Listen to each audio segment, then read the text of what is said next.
So hi friends, ఈ వీడియోలో official ఓటింగ్లో నేను చెప్పే ఓటింగ్ పర్సెంటేజ్ అనేది 99.99% అఫీషియల్ ఓటింగ్లో ఉన్నదే చెప్తున్నాను. సో పూర్తిగా చూడండి, ఎవరు ఏ ప్లేస్లో ఉన్నారు. తనుజ ఆల్మోస్ట్ కప్పు గెలిచినట్టేనా, టైటిల్ ట్రోఫీకి ఎత్తుకున్నట్టే తనుజ. సో కళ్యాణ్ ఎందుకు థర్డ్ ప్లేస్లో ఉన్నాడు, ఇమ్మాన్యుయల్కి టాప్ 2 ఓటింగ్ ఎలా పడుతుంది అన్నీ చెప్తాను. కానీ మీరు వీడియో మొత్తం చూడండి. నేను లైక్ చేసి చూడండి, సబ్స్క్రైబ్ చేసినా కూడా చెప్పట్లా. కానీ వీడియో మొత్తం చూడండి. మీరు లైక్ చేయకపోయినా పర్లేదు, సబ్స్క్రైబ్ చేసుకోకపోయినా పర్లేదు, కానీ వీడియో మొత్తం చూసి డిసైడ్ అవ్వండి. మీరు 2 నిమిషాలు వీడియో చూసి కట్ చేసి కామెంట్ సెక్షన్లోకి వెళ్ళి మీరు కనుక నన్ను తిడుతూ కామెంట్ వేస్తే ఆ బూతులన్నీ మీకే వర్తిస్తాయి. ఫుల్ ఫ్లెడ్జ్గా వీడియో చూసి అప్పుడు కామెంట్ చేయండి, దెన్ నేను యాక్సెప్ట్ చేస్తా. సో మీరు ముందే చెప్తున్నా, మళ్ళీ చెప్తున్నా, వీడియో మొత్తం చూడండి. సో నాకున్న లీక్స్ ప్రకారం, నాకు తెలిసినంత వరకు అఫీషియల్ ఓటింగ్లో తనుజని కళ్యాణ్ ఇమ్మాన్యుయల్ టచ్ కూడా చేయలేకపోతున్నారు. ఆ రేంజ్లో ఓటింగ్ పడుతుంది తనుజకి. ఆల్మోస్ట్ 39.5% ఓటింగ్ పడుతుంది తనుజకి. ఈ రేంజ్ ఓటింగ్ నెక్స్ట్ లెవెల్లో ఉంది. అంటే ఒక రీతు తప్ప అందరు నామినేషన్లో ఉన్నారు. అయినప్పటికీ కూడా ఈవెన్ కళ్యాణ్, ఇమ్మాన్యుయల్, డీమాన్ పవన్, బర్నీ గారు వీళ్ళందరూ ఉన్నా కూడా అంటే క్రాస్ ఓటింగ్ జరగడానికి వీలే లేదు. అయినా సరే స్టిల్ తనుజకి దరిదాపుల్లో కూడా కళ్యాణ్, ఇమ్మాన్యుయల్ లేడండి. తనుజకి 39.5 ఓటింగ్ పడుతుంది. ఆల్మోస్ట్ విన్నర్గా ఫిక్స్ అయిపోయినట్టే అర్థం చేసుకోండి. నేను చూపిస్తాను మీకు, అన్ని చెప్తాను కూడా ఇంకా. అండ్ సెకండ్ ప్లేస్లో ఎవ్వరు ఊహించని విధంగా ఇమ్మాన్యుయల్ ఉన్నాడు. ఇమ్మాన్యుయల్కి రూరల్ ఓటింగ్ చాలా పడుతుంది, మిస్ కాల్ ఓటింగ్స్ పడుతున్నాయండి. హాట్స్టార్లో ఓటింగ్ కన్నా ఇమ్మాన్యుయల్కి మిస్డ్ కాల్ రూపంలో రూరల్ ఏరియా నుంచి నెక్స్ట్ లెవెల్ ఓటింగ్స్ పడుతున్నాయంట. సో అందులో కూడా 22.9% ఓటింగ్ పడుతుంది ఇమ్మాన్యుయల్కి. సో కళ్యాణ్ కూడా ఇమ్మాన్యుయల్ దగ్గర ఆల్మోస్ట్ ఇంచుమించే ఉంది. కళ్యాణ్ పర్సెంటేజ్ కూడా చెప్తాను. So present as of now అయితే నిన్న రాత్రి వరకు అయితే ఇమ్మాన్యుయల్కి ఇంకా గ్రాఫ్ అంటే నిన్న కొంతవరకు ఎంటర్టైన్మెంట్ ఇస్తారు. సో అతనికి 22.9% పడిందండి. ఈ రోజు కనుక అతను గెలుస్తాడు 50తో, దాంతో ఆయన నాకు తెలిసి 25% ఓటింగ్ కూడా వెళ్ళిపోయే అవకాశం ఉంది. సో రన్నర్ రేస్లోకి ఇమ్మాన్యుయల్ వచ్చాడు. నిజంగా ఇమ్మాన్యుయల్ తోపు అనుకోవచ్చు. ఆల్రౌండర్ సూపర్ పర్ఫార్మెన్స్ ఇస్తున్నాడు. సో కళ్యాణ్ క్రాస్ చేసి మరి ఇమ్మాన్యుయల్ రావడం చాలా గ్రేట్. సరే, కానీ ఇప్పట్లో తనుజం క్రాస్ చేసి ఫస్ట్ ప్లేస్కి వెళ్ళిపోయేలాగైతే లేడు. ఇమ్మాన్యుయల్ సెకండ్ ప్లేస్లో ఉన్నాడు 22.9% ఓటింగ్తో. సో తర్వాత ఎవరున్నారంటే అది మన కళ్యాణ్ పడల గారు 21.8% ఓటింగ్తో థర్డ్ ప్లేస్లో ఉన్నాడు. ఇది నాకున్న అప్డేట్ లీక్స్ ప్రకారం నాకు తెలిసిన సో కాల్డ్ పర్సన్ ద్వారా తెలిసింది ఏంటంటే అఫీషియల్ ఓటింగ్లో కేవలం 21% ఓటింగ్ మాత్రమే కళ్యాణ్కి పడుతుంది. సో సోషల్ మీడియాలో చూస్తున్న హైప్, యూట్యూబ్లో అండ్ సో కాల్డ్ రివ్యూవర్స్ లేపుతున్నంతగా కళ్యాణ్కి ఓటింగ్ పడట్లేదు. ఆయన పిఆర్ వాడుతున్న స్టంట్స్ ఇవన్నీ ఏవి కూడా ఆడియన్స్ నమ్మట్లే. అదంతా కూడా సోషల్ మీడియాలో ఒక ఫేక్ లాగా క్రియేట్ అవుతుంది తప్ప జెన్యూన్ ఆడియన్స్ ఎవరు కూడా ఆయన కనెక్ట్ అవ్వలేకపోవడం వల్ల కేవలం 21% ఓటింగ్ మాత్రమే పడుతుంది. అండ్ ఇంకా రిమైనింగ్ ఆ పర్సంటేజ్లలో మాత్రమే ఇటు డీమాన్ పవన్, ఇటు బర్నీ గారు, సుమన్ శెట్టి, సంజన గారు, అలాగే ఇంకొక పర్సన్ దివ్య నిఖిత గారు. సో వీళ్ళకి చాలా తక్కువ పర్సెంట్ ఓటింగ్, ఒక 8%, 6% ఇలా పడుతుంది తప్ప వీళ్ళ ముగ్గురికి మాత్రమే టాప్ 3 ఓటింగ్ పడుతుంది. కాస్తలో కాస్త బర్నీ గారికి ఒక 9% అలా పడుతుంది. సో బర్నీ గారు ఇప్పట్లో ఎలిమినేట్ అయ్యే అవకాశం అయితే లేదు.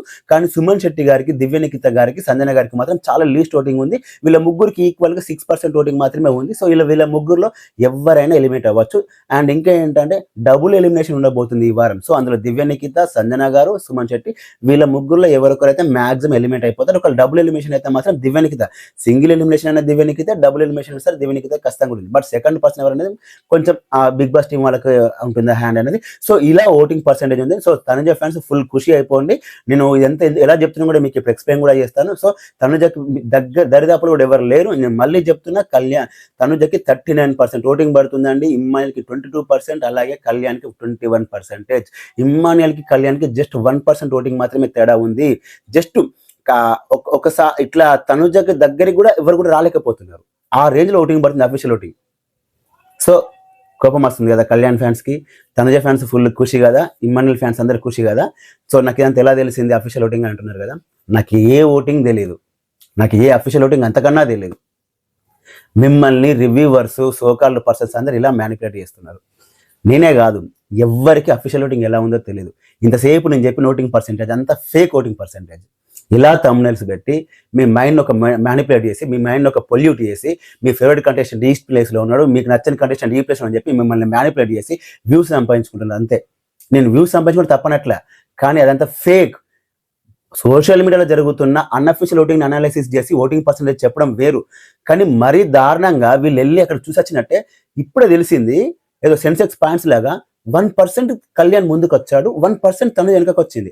ఇప్పుడే తెలిసింది తనుజ 2 పాయింట్స్ ముందుకెళ్ళింది, కళ్యాణ్ ఇప్పుడు 2 పాయింట్స్ వెనక్కి వచ్చాడు. ఎవరు చెప్పాడు వీళ్ళకి అఫీషియల్ ఓటింగ్ కోసం? అసలు ఏమనుకుంటున్నా అఫీషియల్ ఓటింగ్ అంటే అంత ఈజీగా బయటకు వస్తుందా? నువ్వు ఎంత పెద్ద తోపు అయినా సరే, నువ్వు ఎంత పెద్ద రివ్యూవర్ అయినా సరే, నువ్వు ఒక సీజన్కి వెళ్ళొచ్చినా సరే, ఇంకా వేరే ఏ పర్సన్స్ అయినా సరే, ఎవ్వరికి అఫీషియల్ ఓటింగ్ తెలియదు. ఇప్పుడు నేను ఎలా అయితే చెప్పాను ఫేక్గా, వాళ్ళు అలాగే చెప్తున్నారు. అవే మీరు నమ్మకండి. ఇప్పుడు నేను చెప్పిన నమ్మకండి, ఇదంతా ఫేక్, ఇలా జరుగుతుందని మీకు చెప్తున్నా. అర్థమవుతుందా? ఎవరు ఏ ప్లేస్లో ఉన్నారో ఎవరికి తెలియదు. మీకు నచ్చిన కంటెస్టెంట్కి మీరు ఓటు వేసుకుని వెళ్ళిపోవడం అంతే. ఒకవేళ తెలుసుంటే అన్అఫీషియల్లో యూట్యూబ్లో, ట్విట్టర్లో, ఇన్స్టాగ్రామ్లో ఇలాంటి పోల్స్లలో చూసి ఎవరు ఎక్కడి వరకు వెళ్ళారు, ఎంతవరకు బాట్ ఓటింగ్ పడుతుందని చూసి వీటిని అనలైజ్ చేయడం వేరు. దీని ద్వారా ఓకే ఈ పర్సన్ ఈ ప్లేస్లో చెప్పడం వేరు. అరే ఈసారి అలా కాదు, ఇంకా ముందుకు స్టెప్ వేసి అఫీషియల్ ఓటింగ్లో జస్ట్ ఉన్నావు తనుజని ఇలా క్రాస్ చేశాడంట. ఏంది నిఫ్టీ పాయింట్స్ ఇట్లా పైకి వెళ్ళి ఇట్లా కిందికి రానిపోనికి వీళ్ళు వెళ్ళి చూసొచ్చారా? లేకపోతే వీళ్ళకి అంత సోర్స్ ఉందా? సోర్స్ ఉన్నా సరే బయటకు రాదు. అసలు అంత ఈజీగా ఏ ఓటింగ్ అనేది బయటకు అసలు ఈజీగా కాదు, అసలు రాదు. అసలు ఓటింగ్ అనేది ఎవ్వరికి తెలియదు. Very very very very confidential. Bigg Boss హౌస్లో బిగ్ బాస్ టీం వాళ్ళ దగ్గర మెయింటైన్ చేసేది ఉంది అంటే అది ఓటింగ్ పర్సెంటేజే. అది 80% ఎవరికి బయటకు రాదు. ఈవెన్ బిగ్ బాస్ టీం వాళ్ళ దగ్గర కూడా ఎంతో ఓటింగ్ పడుతూనే ఉండదు. వాళ్ళు ఒక థర్డ్ పార్టీకి ఇచ్చేవాళ్ళే. వాళ్ళకి కూడా అంత ఈజీగా ఇవ్వరు. దానికి ఒక క్లాజ్ ఉంటుంది, దానికి ఒక రూల్ ఉంటుంది, వాళ్ళకి ఒక అన్నీ ఉంటాయి. అదంతా వదిలేసి డైరెక్ట్ కళ్యాణ్ వెళ్ళిపోయాడు టాప్లోకి, తనుజ టాప్లోకి వెళ్ళిపోయింది. వాళ్ళని మించిన వాళ్ళు ఎవరు చెప్పారు మీకు? ఇప్పుడు నేను ఎలా చెప్పానో అలా చెప్తున్నారు.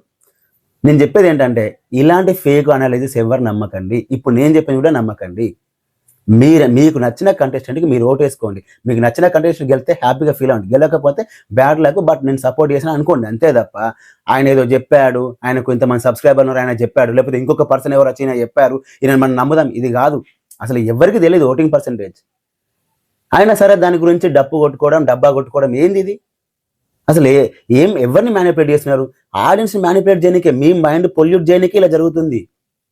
అక్కడ ఎవరికి ఏం తెలీదు, ఎవరికి అఫీషియల్ ఓటింగ్ అనేది బయటకు రాదు. ఇప్పుడు నేను చెప్పాను కదా పర్సంటేజ్లు, అవన్నీ ఫేక్ పర్సంటేజ్లు.